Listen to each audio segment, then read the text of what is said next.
Hello, everyone, and welcome to season 4 of the JMT Media podcast. So, we are so excited that this season we're really focusing on women in tech, in digital media, in marketing, but not just in New York City and not just in the United States, but globally, y'all. So, I am super pumped in case you haven't figured it out because our next guest, an amazing woman. We actually read about her in Forbes magazine. And I'm not going to go into too much details because I think it's really important to hear it directly from the source. So I'm just going to give you a little bit of bio of who we are about to chat with. And it is my distinct pleasure to welcome Miss Elizabeth Mangui. She is the founder and director of Ouija for Women, a tech startup in the digital gig economy that empowers low-income women from the slums working as casual workers. She herself grew up poor and she had to feed and educate her 7 siblings. And her parents relied on gig work, which was scarce and sometimes unpredictable, y'all. In Kenya, she refers to this kinds of work as bibarua, which we'll talk about in a second. She understands the importance of gig work to low-income families across Africa, and her mission is to make sure work is accessible and it is well-paying to allow the women to work with to provide for their children and to break the cycles of poverty in the slums. Super excited to welcome our guest, Miss Elizabeth. Are you there? Yes, I'm here. Hi, can you see me? Yes, ma'am. We are so excited to have you on the JMT Media podcast. Thank you for welcoming me to your podcast. I'm very excited. I Yeah. am super pumped. Now, where are you at and what time? Let's talk about that. Yes. So I'm all the way in Africa in a country called Kenya. The capital city called Nairobi. It's 6 p.m. right now. Yeah, so it's evening here. I I love don't it. know what I time love it it. is there. Yeah. Part of our podcast and our journey in entrepreneurship and owning a business is really taking it back to the roots of where we come from, where we're at. And so I'm originally from Texas, with an amazing mother that had 3 kids and I was the youngest. And so we had our own levels of adversity and poverty. But I'd love for you to talk about your upbringing so our viewers and our listeners can have an understanding of where you're coming from, because the Elizabeth now was not the Elizabeth back then. And so I would love to learn a little bit more about your upbringing. Yeah, that's a very good question. And before even I tell you about my upbringing, it had a lot to do with me starting Guiji for Women. So just to tell a bit about myself is that I grew up in the slum. I don't know if many of the people listening have had the experience, but it's very, very tough. Just to tell you about my parents would leave home as early as 6 p.m. and come back late in the evening. And it was very unpredictable. They were saying they're going to work, and then sometimes they'll come, we have food on the table. Sometimes they'll come, we don't have food on the table. It was very confusing for me as a child because I wondered, we're working so hard, saying they're doing all sorts of jobs, and we could hardly meet the needs they could hardly meet the needs for our home. So it was very confusing. It really made me really wonder about the world. And even when went to school, I was trying so much to make my parents happy, because I could see they were really struggling. I wanted to put a smile on their face. But even when we learned, we were being told like hard work pays. But for me, honestly, it was very confusing because I saw my parents were so hardworking and we were very, very poor. But as I grew up, that's when now I understood. Yes, they are very hardworking, but where we came from, there are no opportunities for them. So as much as they are putting themselves out there are no opportunities. And actually, my upbringing is what made me now decide to focus my life towards working with the community, that is people from the slums, and creating opportunities for them. Yeah. So for me, my upbringing was very tough, but I would say I don't regret it. I think I was put there so that I can have a purpose and create a better future for other people in my community. Yes. Absolutely. I think a lot of times people tend to forget that the adversities that we face as young children, we just assume that this is what everybody's going through. We just assume that the table or not the table that you're sitting at, like that's what everybody's dealing with. It's until you get older and you realize, wow, I want more. I could do more and I could help more people. Yeah. So I think that's fascinating. Now, you talked a little bit about in your Forbes article about this big idea, but then there was like the launch of the idea, and then y'all had to go back and fix it. And I think that's so interesting. First off, I commend you for talking about running a business, launching something, and then you're like, oh, let me fix that. Because a lot of people just assume when you start a business that you know everything, and you don't. So talk to us a little bit about your big idea and your company. Okay, so yeah, my company is called Gwiji for Women.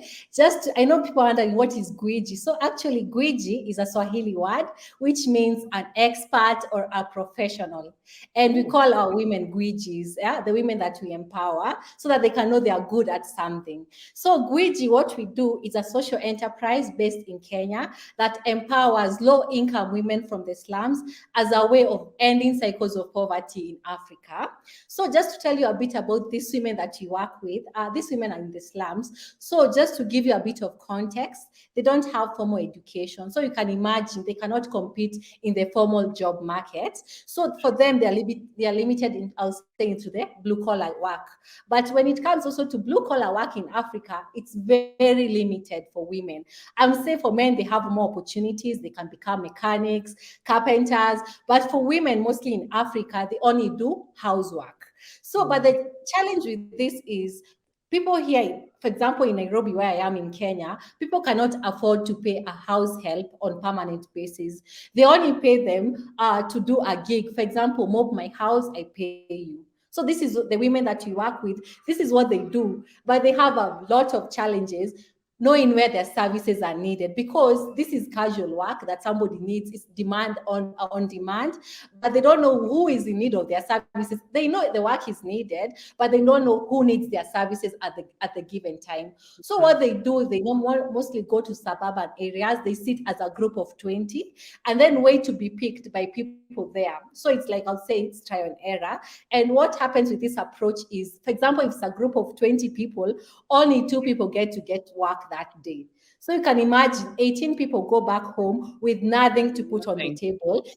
And most of these women, just something else to tell you about them, is they are the breadwinners in their families. They are single parents. So you can imagine, because Oh, of this, yeah, they struggle to keep their children in school.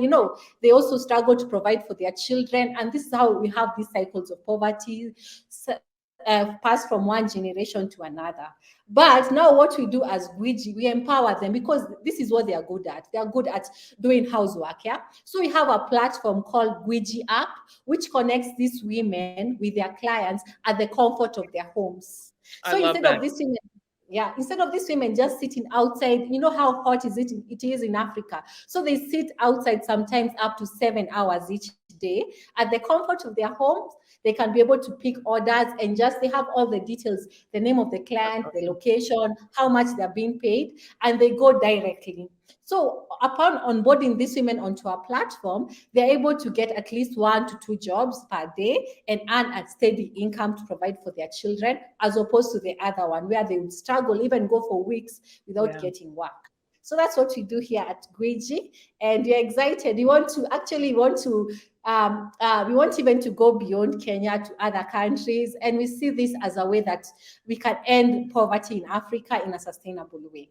Yes. Absolutely. I love that you're thinking outside of the box, because you're right. You could just traditionally be like, okay, you have 20 women, two will get work. And well, if you don't get work, no big deal.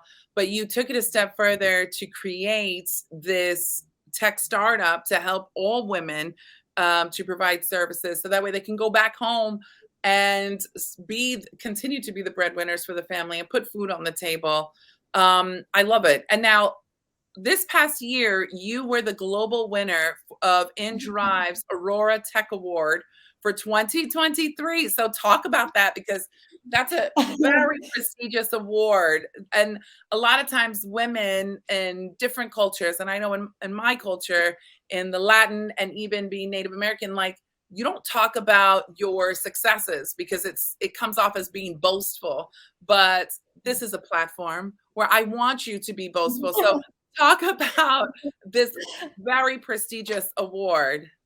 Yes. Oh, thank you. Yeah. So actually, this one I would say is the most, I'll think, prestigious award, and it came to us at the right time when we were really struggling. We are looking to scale and create more impact. So just tell people about this award. It's an award meant for women. You know, women, we face so many challenges, especially the women in business, trying to secure funding to achieve our dreams Yeah. and also create impact.